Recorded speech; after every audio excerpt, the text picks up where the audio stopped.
안녕하세요. 저는 의정부에 사는 42살 주부입니다. 현재 저는 남편과 이혼한 상태예요.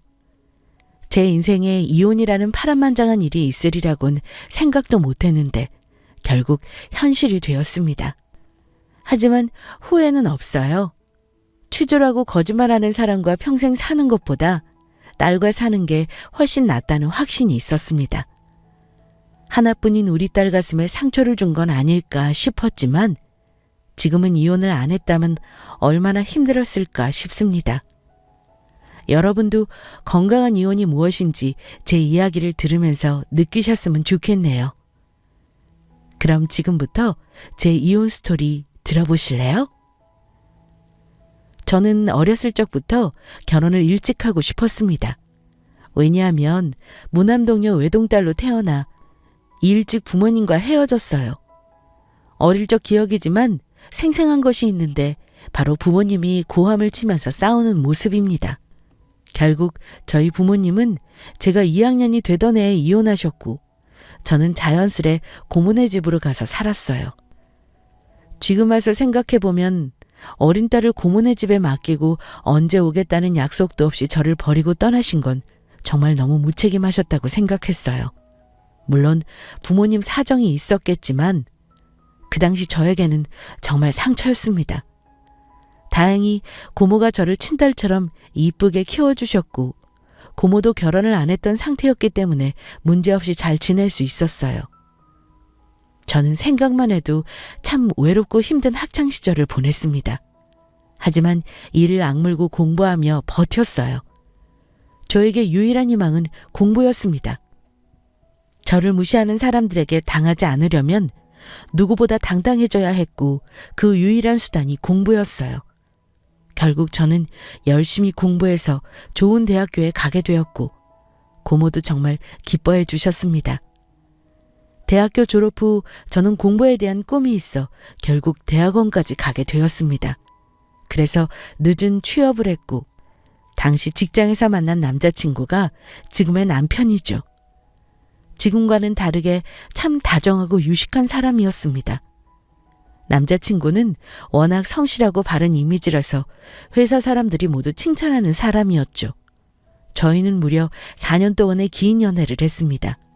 긴 연애를 하면서도 크게 흠잡을 건 없었어요. 그리고 저희는 자연스럽게 결혼하게 되었습니다. 저는 결혼을 하면서 또 하나 기대되는 게 있었어요. 바로 다름 아닌 시어머니였습니다.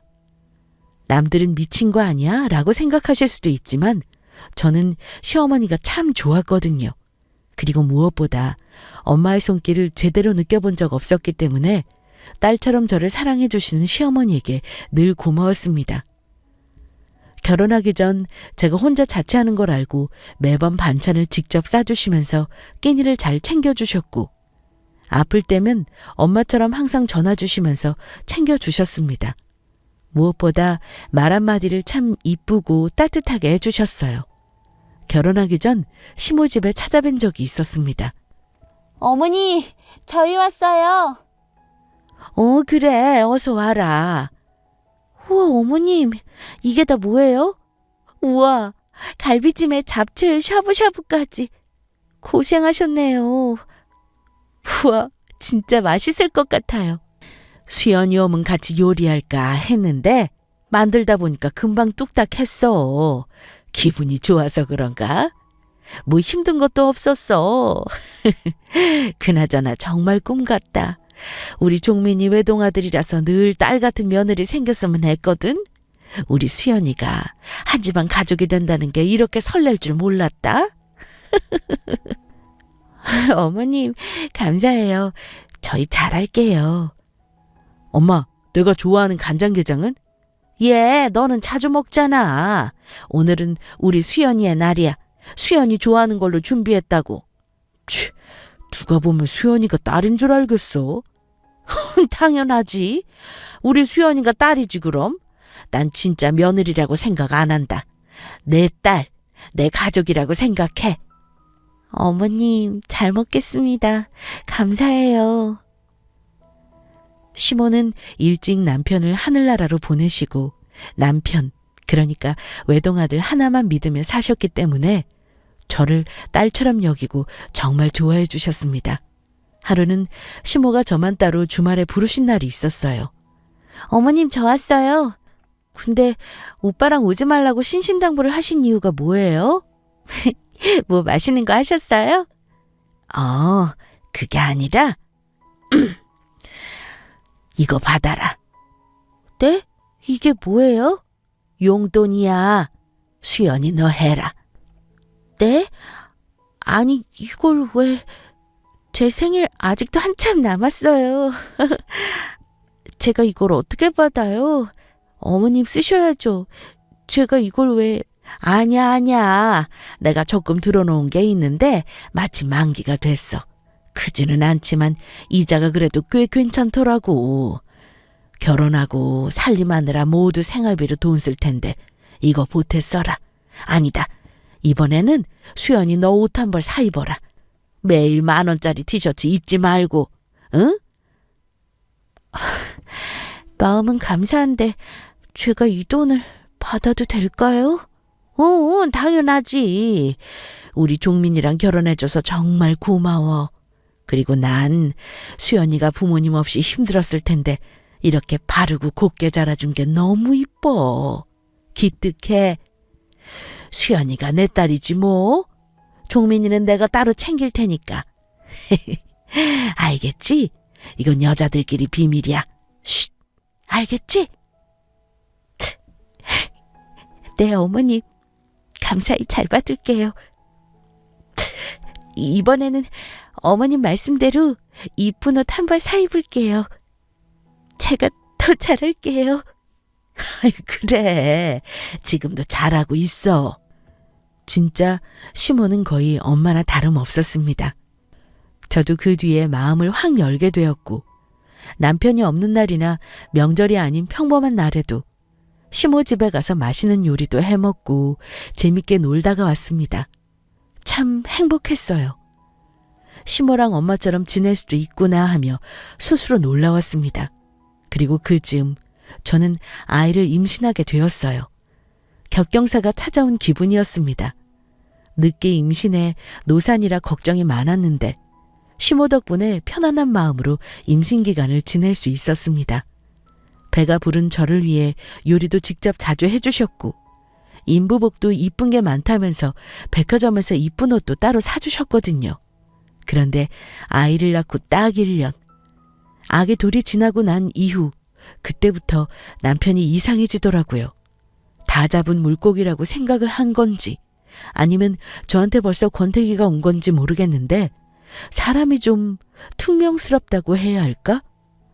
좀 그랬습니다. 오빠, 이번 주 또 나가? 아니, 낚시 다니는 건 좋다 이거야. 근데 자고 오는 사람이 어딨어? 뭘 어딨어, 여기 있지. 야, 다른 부부들 사는 거 봐봐. 요즘 캠핑하는 거 유행인 거 몰라? 남들은 아내가 오히려 나가라고 하더라. 오빠, 우리 아람이 이제 돌 지났어. 이때가 한창 이쁜 거 몰라? 알지. 야, 근데 누가 그러더라. 부모가 행복해야 자식도 행복하다고. 내가 뭐 맨날 나가냐? 지난주에는 내가 아기 봤잖아. 고작 그 20분 놀아준 거? 야, 고작이라니. 그리고 아직 말도 못하는 아기랑 그럼 뭐라고 노냐? 그리고 어차피 지금 잘해봤자 소용없어. 애는 기억도 못할 텐데. 그냥 적당히, 뭐든 적당히 잘해주고 밥 안 굶기고 예의 바르게 그렇게 키우면 돼. 너도 너무 유난 떨지 마. 오빠, 그게 아빠가 할 소리야? 어차피 기억 못할 테니 그럼 대충 키우라고? 참나, 기가 막혀서. 그럼 뭐하러 아기를 낳았어? 매일 놀아달라는 말은 아니야. 그런데 가족과의 시간도 필요하지 않아? 그리고 나 아기 낳고 경력 단절돼서 맨날 집에 있는 거 몰라? 그러게, 운전 좀 배워두지 그랬냐? 어휴, 맨날 내가 그렇게 운전 좀 미리 해두라니까 넌 뭐 나 없으면 어쩌려고 그러냐? 오빠, 나 대학 때 교통사고 나서 운전 트라우마 있는 거 몰라? 내가 뭐 일부러 운전 안 해? 그리고 아기 봐주시던 이모님도 다음 주에 사정 생겨서 그만두신대. 야, 그래, 잘 말했다. 아기 낳고 엄마들 다 혼자 해. 그동안 너가 복에 겨웠던 거지. 우리가 뭐 부자냐? 이모님을 쓰게? 오빠 진짜 이럴 거야? 나 몸 안 좋아서 이모님 부르는 거 잊었어? 게다가 오빠가 이모님 먼저 부른 거잖아. 일주일에 이틀, 3일은 편하게 쉬면서 육아하라고 나한테 말했잖아. 참나, 내가 떼써서 이모님 부르자고 한 것처럼 덮어 씌워? 그리고 솔직히 오빠도 육아 많이 도와주겠다고 했잖아. 근데 평일에 회식한다고 매번 늦고 주말에 낚시한다고 외박하고 이게 말이 돼? 네, 맞습니다. 저는 선천적으로 몸이 좀 약한 편이에요. 엄살이 아니라 진짜 좀 체력이 약합니다. 빈혈도 있고 저혈압도 있어서 특히 아이 낳은 후 의사도 절대 안정을 취하라고 했고요. 그래서 임신 초 남편이 저에게 주는 선물로 평일 이틀 정도는 이모님 도움을 받으라고 돈도 두둑히 챙겨주었거든요. 물론 남편에게 정말 고마운 일이죠. 그런데 마치 제가 남편에게 떼써서 이모님을 부르자고 한 사람처럼 덮어 씌우는 게 너무 짜증이 났어요. 야, 아무튼 이모님은 이제 부르지도 마. 너 빈혈? 그것도 솔직히 죽을 병 아니잖아. 너무 요란스럽게 그러지 좀 마. 차라리 잘 됐네. 이모님 아예 쓰지 말자. 알겠지? 그래, 이모님은 그렇다 쳐. 근데 요즘 주말마다 왜 이렇게 나가? 너무한 거 아니야? 바람 펴? 아이씨, 또 왜 바가지 긁어? 시끄러워. 버럭 남편은 화를 내더니 집을 나가더라고요. 아기를 낳은 후 남편은 확실히 달라졌습니다. 그때부터 저는 시어머니에게 더 의지했던 것 같아요. 하지만 그때까지만 해도 남편이 바람을 피울 거라는 건 정말 상상조차 못했습니다. 여보세요? 수연이 뭐하니? 내일 아람이 데리고 놀러와. 내가 맛있는 거 해줄게. 종민이는 집에 있어? 어머, 너 왜 울어? 죄송해요, 어머님. 저 산후 우울증인가 봐요. 이상하게 다 짜증나고 속상하고 막 그래요.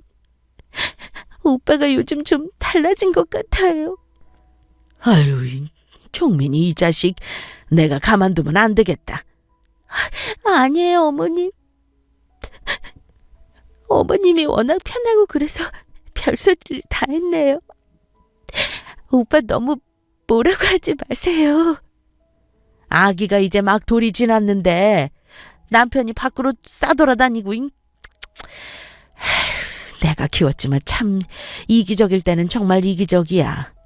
옛날에도 학창시절에 내가 항상 도시락 싸주면 고맙다는 말도 안 하고 식탁에 두고 갔던 녀석이야.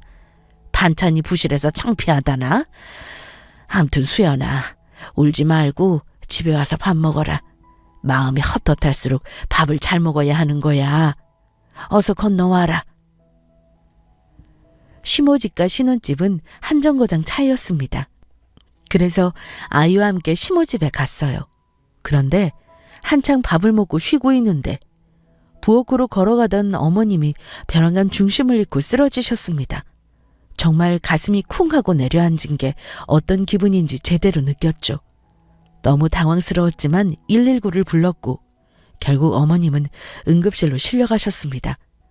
아이를 업고 병원에 가는 그 길이 너무 외롭고 속상하더라고요. 남편과 싸운 날이라서 더 그랬던 것 같았습니다. 병원에서 안정을 취하자 다행히 시어머니는 깨어나셨어요. 남편에게 전화를 10통이나 했지만 받지 않았습니다. 정말 서러웠어요. 나중에 의사소견에 의하면 시모는 기립성 저혈압이라고 하더라고요. 알아보니 고혈압보다 더 무서운 게 기립성 저혈압이라고 했습니다. 기립 시에 혈압이 낮아지고 어지럽고 때로는 실신하게 되는 상태까지 온다고 했어요. 어머니, 참만 다행이네요. 응, 그래. 진짜 나도 아까는 순간적으로 기억이 안 나더라. 어머니, 솔직히 말해보세요. 이번에만 이런 거 아니시죠? 의사 선생님이랑 상담해보니까 꽤 저혈압이라 이런 상태가 꽤 오래된 것 같다 하시는데 왜 말씀 안 하셨어요? 사실 얼마 전에 침대에 내려오다가 휙 쓰러져서 한참을 바닥에 앉아 있었어. 그래도 그때는 시신하고 이 정도는 아니었는데 에휴. 어머니, 진짜 이거 조심하셔야 해요. 정말 큰일 날 뻔하셨어요. 만약 제가 집에 없었으면 어머니 제대로 시간 안에 치료 못 받으셨을 거예요. 일단 충분한 물을 드셔야 한대요. 그리고 요즘 보니까 짜게 드시던데 또 갑작스럽게 일어나는 것도 피해야 하고요. 내가 잘 챙겨볼게. 안 되겠다, 어머님. 저희 집에 들어오세요. 마침 이모님도 안 계셔서 방 하나 남아요. 그리고 아람이가 할머니 오죽 좋아해요? 뭐? 아니다. 에이, 그래도 신혼집에 내가 사는 건 말이 안 된다. 어머님, 그럼 어머니 이렇게 갑자기 휙 쓰러지는 건 말이 되고요? 제 눈앞에서 어머님 쓰러지는 걸 보고 발 뻗고 편히 잘 수 있겠어요? 결국 시몬은 집으로 들어와 살게 되었습니다. 남들은 고생을 사소한다고 뜯어 말렸지만 저는 문제 없었어요. 그리고 진심으로 불편하지 않았습니다. 어릴 적 엄마의 사랑을 못 받고 자랐기 때문에 시모가 마치 엄마처럼 느껴졌거든요. 게다가 산후 우울증을 앓고 있는 저에게 시모는 항상 곁에서 좋은 말씀을 많이 해주셨기 때문에 오히려 힘이 되어주셨습니다. 다행히 남편도 사정을 다 듣고 이해해 주었습니다. 저에게 처음으로 고맙다고 하더라고요. 시모가 집에 들어오자 집 분위기는 달라졌습니다. 아기가 울고불고 뗐으면 시모는 아이를 잘 달래주셨어요. 그리고 어머님이 아기를 볼 때 저는 아이 이유식을 편하게 만들 수 있었습니다. 무엇보다 친구가 생긴 기분이었어요. 집에서 하루 종일 아이를 보다 보면 솔직히 지칠 때가 많습니다. 외롭기도 하고요. 다행히 시모가 계셔서 같이 영화도 보고 텔레비전도 보면서 정말 재밌게 알콩달콩 지냈습니다. 엄마와 딸, 딱 그런 느낌으로요. 그런데 시모가 들어와 살게 된 후 딱 3개월 후부터 남편은 갑자기 지방 출장이 많아졌습니다. 한 달에 한두 번 들어오는 게 말이 되나요? 마침 남편이 온 날 저는 그동안의 일을 캐물어 볼 수밖에 없었습니다.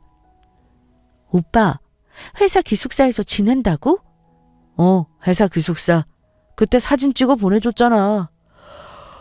아우, 졸리다. 아람이들 잘 지내? 무슨 프로젝트가 있길래 이렇게까지 지방에 오래 내려가 있어? 그리고 딱 2주면 된다고 하지 않았어?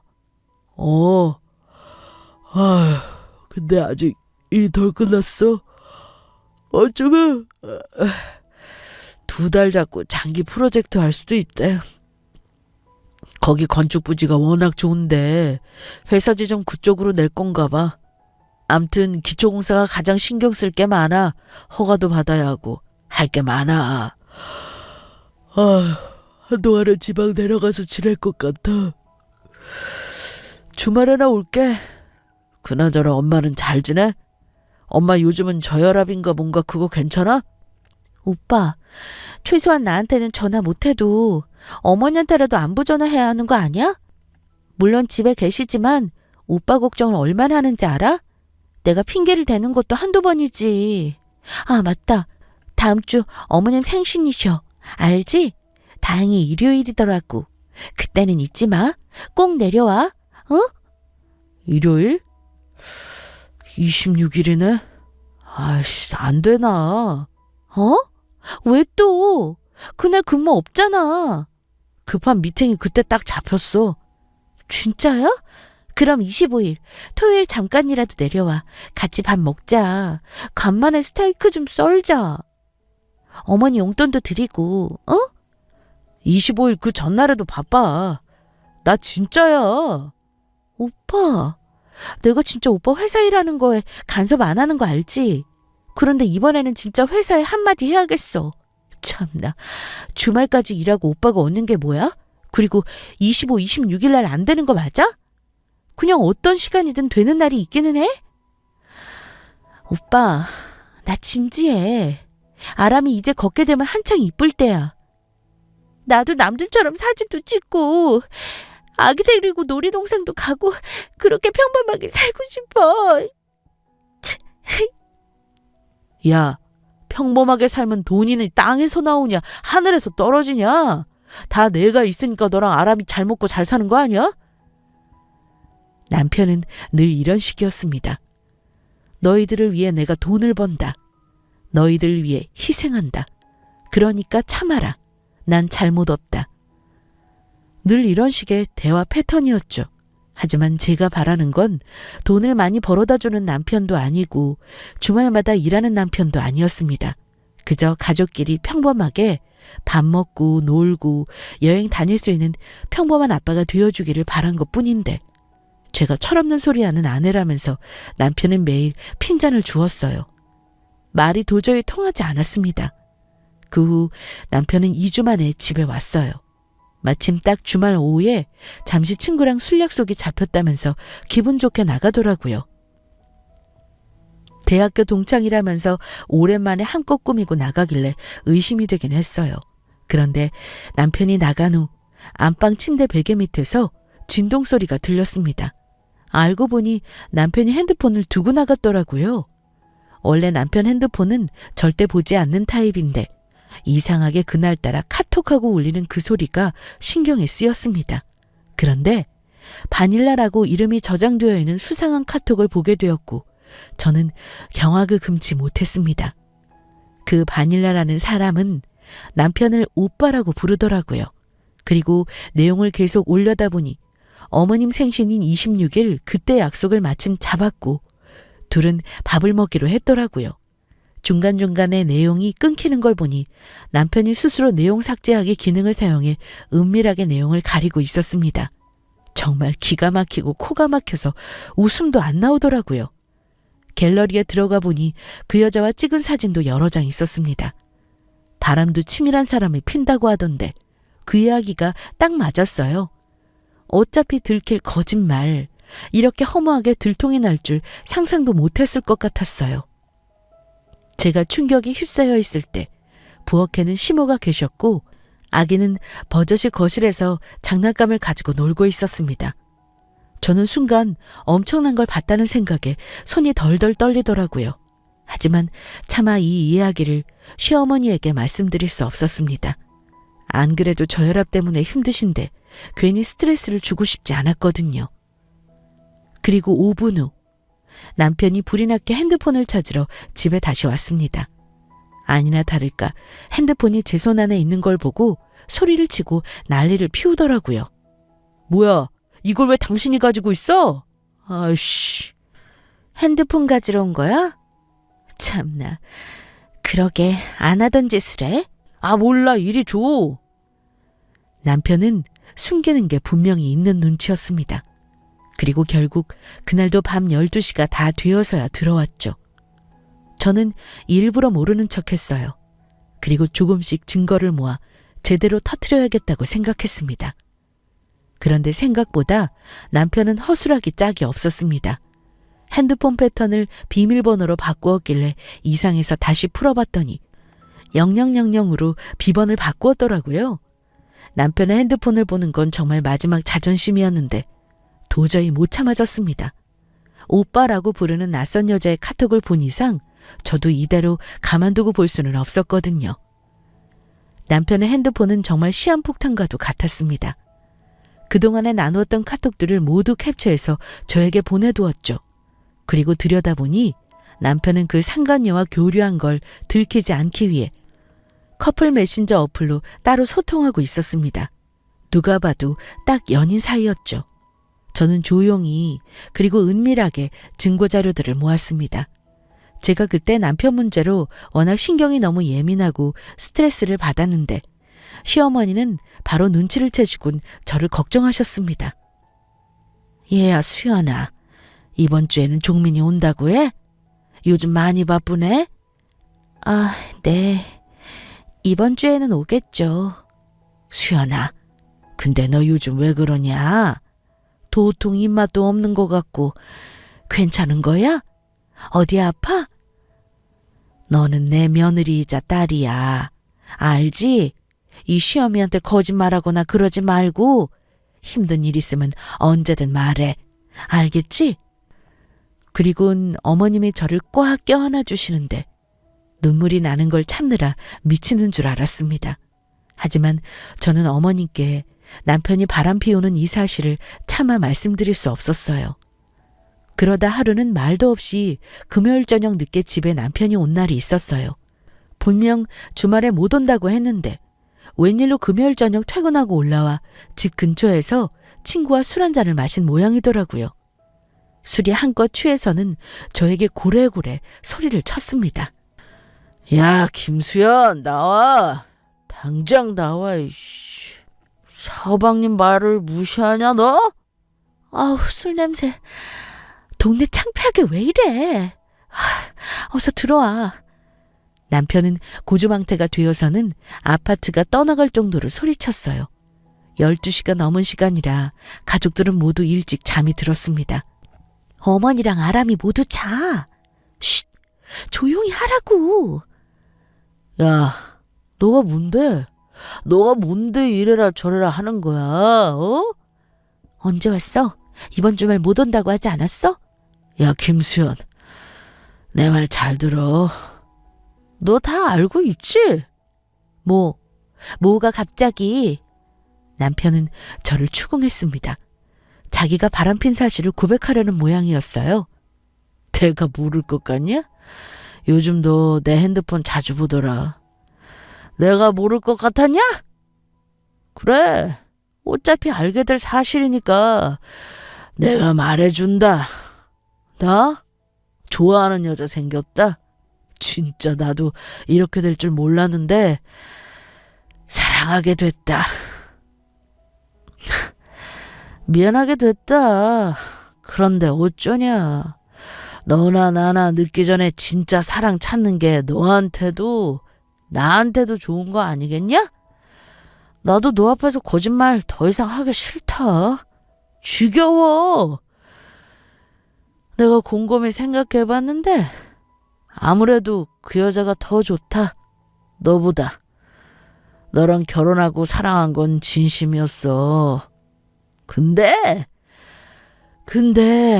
솔직히 말하면 아기 낳고 너 아줌마처럼 사는 거 보는데 더 이상 매력적으로 느껴지지가 않더라. 우리 엄마 돌아가시면 바로 이혼하자. 엄마만 돌아가시면 너랑 안 사니까 준비해둬. 나도 엄마 앞에서 더 이상 비참해지기 싫다. 그래서 말인데 나 회사 기숙사 아예 들어갈 테니까 그렇게 알아. 지방으로 아예 부서 돌리려고 팀장한테 말할 거야. 내가 당장 이혼해달라는 이야기는 안 할게. 우리 아람이 또 아직 어리고. 근데 같이 사는 건 이쯤에서 그만하자. 뭐? 너 지금 제정신이야? 야, 그래, 말 잘했다. 너 핸드폰 가관이더라. 그 바닐라라는 여자 뭔데? 누군데? 너 아기 아빠야. 결혼했다고. 미친 거 아니야? 나 안 미쳤어. 그 여자가 더 좋아졌다고. 미치겠다고. 남편은 제 앞에서 당당하게 상간녀가 더 좋아졌다면서 이혼을 나중에 하자고 제안했어요. 그때 마침 방 안에서 이 상황을 모두 듣고 계셨던 시어머니가 거실로 나오셨습니다. 그리고 말릴 새도 없이 시어머니는 남편의 싸대기를 때렸어요. 야, 너 지금 뭐라고 했어? 우리 수연이한테 뭐? 어쩌고 어째? 아이씨, 엄마 미쳤어? 왜 이래? 너는 맞아도 싸. 사랑하는 여자가 생겼어? 참다. 너야말로 진짜 미친 거 아니야? 너 아람이 아빠야. 수연이 남편이고. 너 내가 아는 아들이 맞아? 아이고. 아이고, 세상에 진짜 미친 거지? 어떻게 이럴 수 있냐? 너 언제부터야? 너 언제부터 이 짓거리 하고 다녔냐고? 아씨, 몰라. 짜증나게. 엄마가 무슨 상관이야. 그럼 내가 좋아하지 않는 사람이랑 평생 살라는 거야? 엄마는 누구 편이야? 야, 이놈아. 여기에 편이 왜 나와? 너 진짜 아직도 철이 안 들었구나. 아이고. 내가 자식을 잘못 키웠어. 아이고. 어머님은 목 놓아 우시면서 연신 저에게 미안하다고 사과하셨습니다. 그리고 기립성 저혈압 증상이 심해지셨는지 어지러움을 호소하시며 다리가 풀려 그만 그대로 소파 쪽으로 넘어지셨어요. 저혈압은 특히 스트레스를 받으면 위험한 병이라 끝까지 시모에게는 남편의 바람피는 사실을 숨겼는데 이렇게 남편의 바람피는 사실이 허무하게 금방 들통이 나버리는 게 정말 속상했습니다. 하지만 남편이라는 사람은 그 와중에도 이혼 타령을 하더라고요. 저는 그때 느꼈습니다. 이 사람과는 못 살겠다는 사실을요. 그리고 한 달이 지났고 남편은 결국 짐을 싸서 나갔습니다. 그 상간녀와 편하게 사랑을 하면서 살겠다면서 자기를 미워하지 말라고 하더라고요. 게다가 시어머니한테는 전화 한 통도 없이 그냥 나가버렸습니다. 정말 불효도 그런 불효가 없었어요. 저도 거의 반포기 상태로 지냈습니다. 어차피 마음 떠난 사람 잡고 싶지도 않았고요. 하지만 상간녀 소송은 반드시 해야겠다고 생각했습니다. 왜냐하면 누구조차고 이혼을 해줘야 하지? 라는 생각이 순간 스쳤거든요. 사실 상간녀 소송이라는 게 쉽지 않았지만 어쩔 수 없었습니다.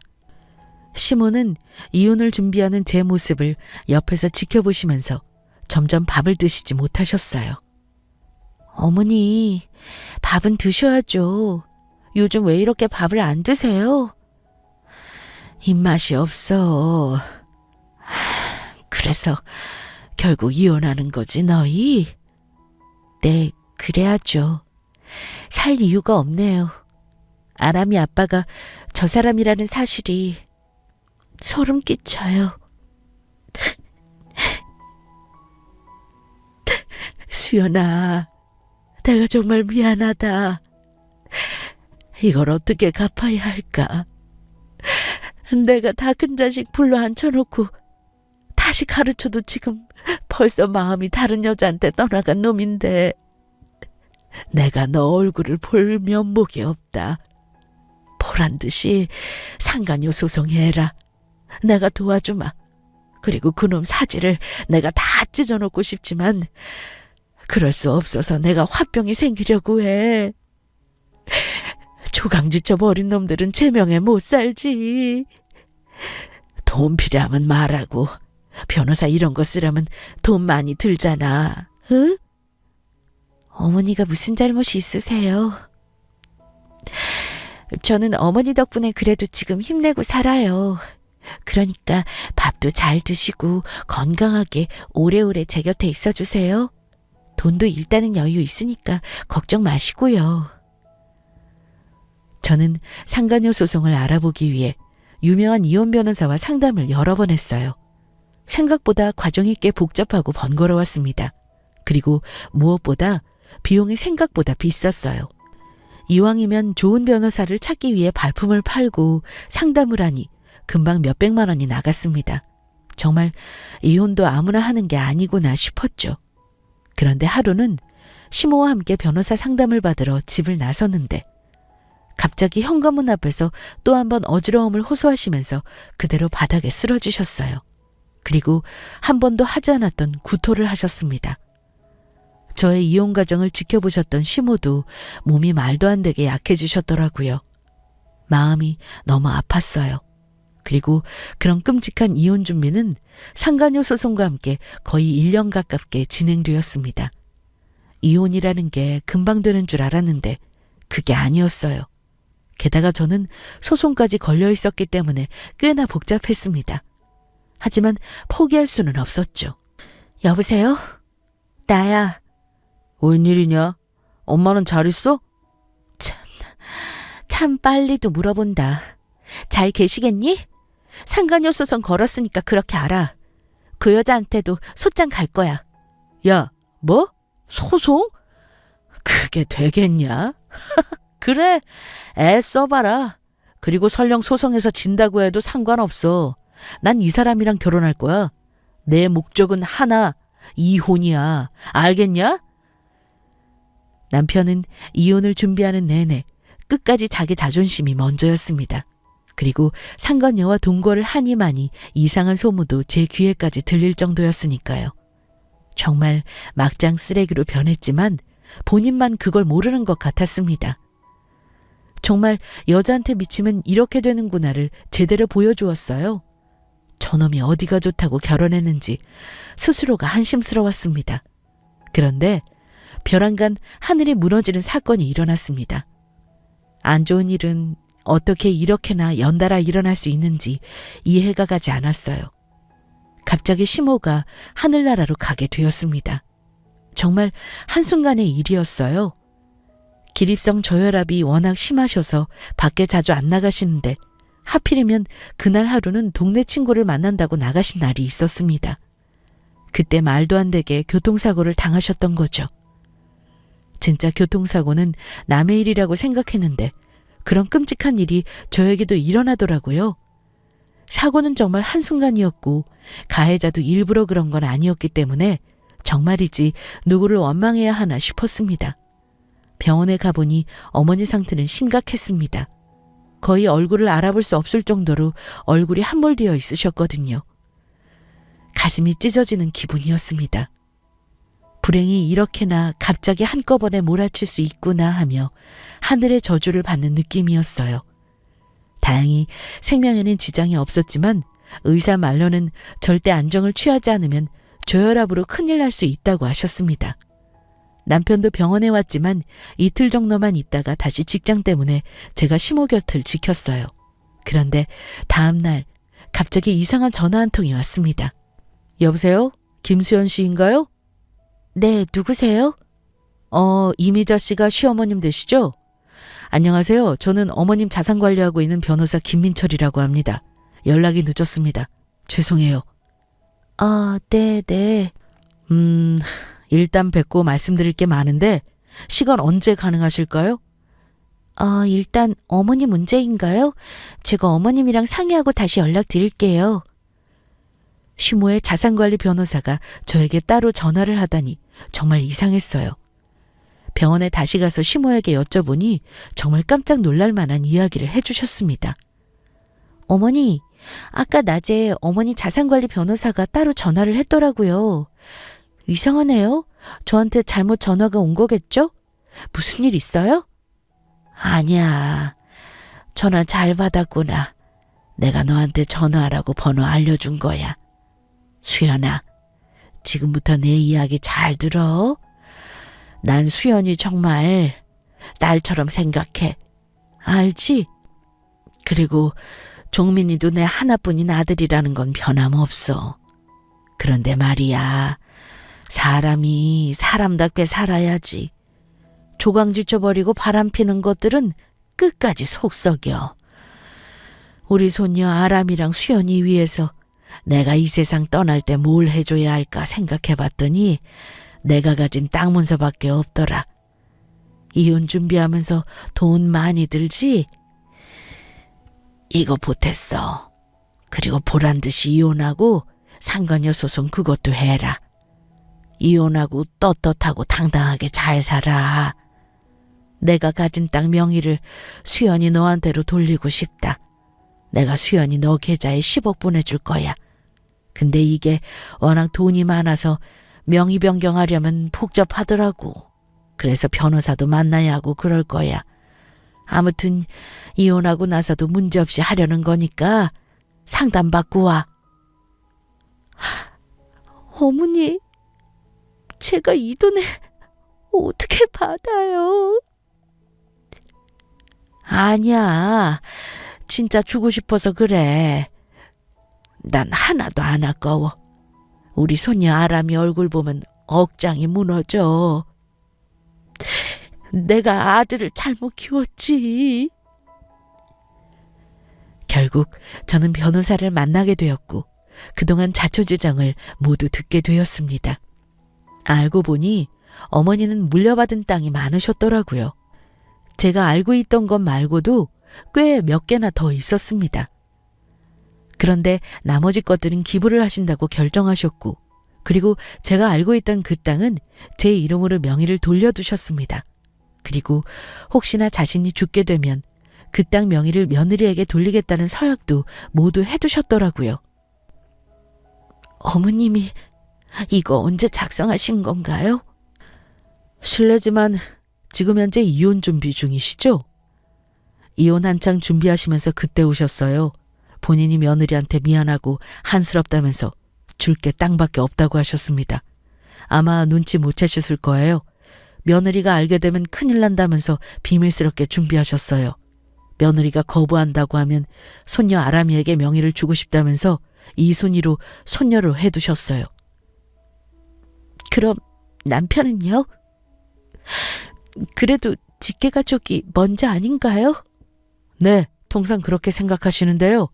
이렇게 본인이 직접 죽은 후에 누구에게 물려주고 싶다고 공인을 해두면 또 문제가 달라집니다.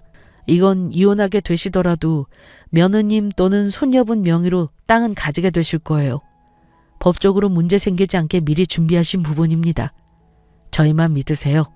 그리고 전 남편분 앞으로는 현재 어머니가 살고 계셨던 그 아파트 한 채는 남겨두시겠다고 하셨어요. 네. 정말 감사합니다. 그리고 저는 결국 어머님이 주신 그 10억 땅에 대한 명의를 받아들였어요.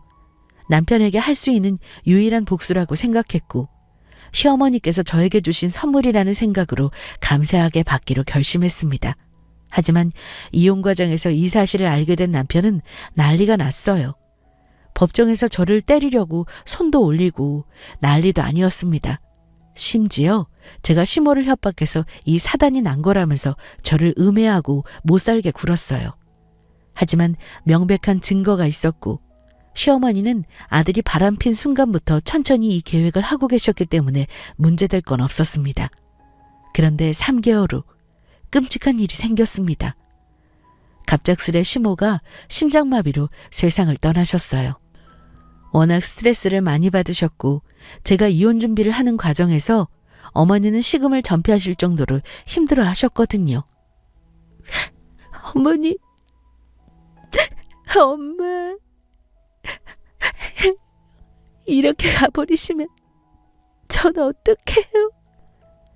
제 생애 처음이자 마지막 엄마 같았던 시모가 갑자기 그렇게 하늘나라로 떠나자 저는 이제 의지할 사람이 없었어요. 정말 절망적이었습니다. 코로나 때문에 장례는 간단하게 진행했어요. 빌어먹을 남편 놈도 3일 내내 상을 같이 치루었습니다. 상을 치르는 동안 저는 남편과 눈도 마주치지 않고 대했어요. 정말 같은 공간에 있다는 사실 자체만으로도 소름이 끼치고 더러웠습니다. 갑작스런 이별은 저를 더 힘들게 하더라고요. 하지만 딸 아람이를 위해서라도 저는 포기할 수 없었습니다. 그리고 먼저 안타깝게 세상을 떠나진 시모를 위해서라도 저는 더 힘을 내야겠다고 다짐했죠. 시모가 떠난 지 한 달이 지나고 저는 유품 정리를 했습니다. 가슴이 미어졌지만 참고 이겨내기도 했죠. 그 후 저는 1년 가까운 끔찍한 시간 동안 이혼 준비를 했고 상간녀 소송까지 마무리하게 되었습니다. 그리고 무엇보다 법적으로 문제없이 10억은 절대 안 뺏기고 상간녀 소송까지 하고 이혼을 하게 되었죠. 정말 소름 끼치는 시간들이었지만 정말 통쾌하고 마음이 한결 가볍더라고요. 딸 아람이와 행복하게 살 날만 생각하면서 버텼습니다. 사실 이혼 후 한 6개월 정도는 10억을 내놓으라는 전남편 때문에 힘들었어요. 협박 전화를 받기도 하고 집 앞으로 찾아오기도 했습니다. 심지어는 남편과 아이가 유일하게 볼 수 있는 면접 교섭 시간에도 아이와 놀아주기는커녕 매일 10억 타령을 하며 저와 아이를 협박했어요. 하루는 아이가 아빠를 만나고 싶지 않다면서 아이 스스로가 아빠를 거부했습니다. 저는 그때 알았습니다. 더 이상 아이에게 아빠를 보여주면 안 되겠다는 사실을요. 그리고 매일 술을 먹고 아이를 만나러 온다는 사실도 너무 소름 끼치고 창피했습니다. 아이가 술 냄새 나는 아빠로 기억하는 게 너무 수치스러웠어요. 결국 저는 변호사를 한 번 더 만났고 비양육자의 비행과 폭력에 대한 증거 자료들을 확보해 보여주었습니다. 그 후 아이는 아빠와 만나는 횟수를 조금씩 줄어나갔죠. 정말 어쩔 수 없었습니다. 그리고 2년이라는 시간이 흘렀어요. 저는 다시 일을 시작하게 되었고 아이가 어느덧 어린이집을 가게 되었습니다. 이혼이라는 상처가 아직 아물지는 않았지만 그래도 꿋꿋하게 이겨내면서 살았어요. 어떻게 그렇게 알고 찾아온 건지 이사간 동네에 전 남편이 찾아온 거예요. 정말 너무 깜짝 놀랐고 순간적으로 경찰에 신고해야 하나 고민했습니다. 뭐야? 어떻게 알고 왔어? 야, 김수연. 오랜만이다. 잘 지냈냐? 내 이름 함부로 부르지 마. 여긴 어떻게 찾아온 거냐고. 아람이는 잘 있어? 수연아. 미안하다. 나 그 여자한테 돈 다 뜯기고 왔어. 나 이제 진짜 거지 됐다. 미안하다 진짜. 내가 조강지어 버리고 벌 받는가 봐. 나 좀 받아줘라. 뭐? 야, 너 미쳤니? 그러게, 네 복을 네 발로 찬 거지. 안 그래? 시어머니가 오빠 부를 때 매번 했던 말 기억나? 사랑하는 아들이라고 부르셨잖아. 오빠는 어때? 어머니한테 떳떳하고 당당한 아들이야? 살아생전에 어머니한테 효도했어? 못했지. 그러니까 내가 이렇게 후회하고 너한테 용서를 비는 거 아니야. 어머니 이제 세상에 안 계시니까 얼굴도 볼 수 없고 효도도 할 수 없잖아. 효도라는 게 그런 거야. 살아계실 때 제대로 못하면 돌아가시면 어찌할 방법이 없다는 거. 그래서 있을 때 잘하는 말도 있잖아. 오빠도 마찬가지야. 다시는 내 앞에 나타나지 마. 난 이미 끝났어. 아람이랑 나는 아빠 같은 거 이 세상에 없다고 생각할 거니까. 알겠어? 그리고 더러운 그 얼굴 다시는 내 눈앞에 보이지 마. 역겨우니까. 저는 남편 눈을 똑바로 쳐다보며 경고를 날렸습니다. 그리고 혹시 몰라서 집도 이때쯤 이사를 했어요. 아이에게 혹시나 피해가 가지 않을까 노심초사할 바에는 아예 피하는 게 상책이라는 생각이 들었거든요. 여러분, 똥은 무서워서 피하는 게 아닙니다. 그냥 더러워서 피하는 거죠. 여러분도 현재 똥 같은 인간관계를 맺고 계신가요? 그럼 피하세요. 그게 상책입니다. 저는 현재 남자친구도 생겼어요. 일하면서 자연스럽게 만났습니다. 딸 아람이를 진심으로 좋아해주고 저를 아껴주는 사람이죠. 천천히 일단 연애부터 해보려고 합니다. 사랑만 하고 살기에도 우리 인생은 짧으니까요. 여러분도 사는 동안 마음껏 사랑하면서 살아가세요. 후회 없는 인생은 스스로가 만드는 것 같아요. 그럼 지금까지 제 이야기 들어주셔서 감사합니다.